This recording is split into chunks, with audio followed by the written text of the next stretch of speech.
When you think about conflict as getting your needs met and dealing with the challenges that come up in doing that, really it's about winning. If you get all your needs met, you've won. If you don't get your needs met, you've lost.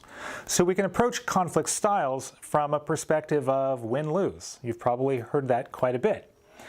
So what would a win-lose approach be for you to employ against another? It would be doing whatever it takes to get your needs met despite the needs of the other.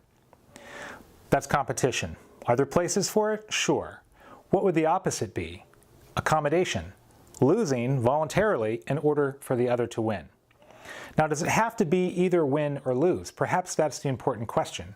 And even more important is, when should you employ a competitive approach and when should you employ an accommodating approach?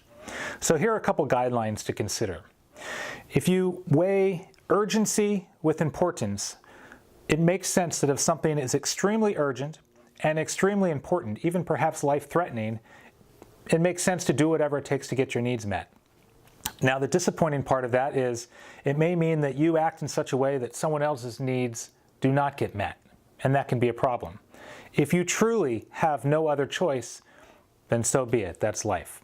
But the opposite is perhaps when something is not so important to you, but it is clearly very important to the other. Why not just simply let them have it their way? It doesn't feel good when really you want to feel like you're winning, but there may be appropriate times for that. Now, in between the two is another very popular term we hear, which is compromise. And really, by definition, compromise is winning a little bit, losing a little bit. You give in some in order to get some. When is that appropriate? Well, perhaps when what you need is important, but the relationship is also important. And it's actually a better step forward to be in cooperation with the other and make some progress, but don't forget that you need to also come back to it. Don't let that be your ending point.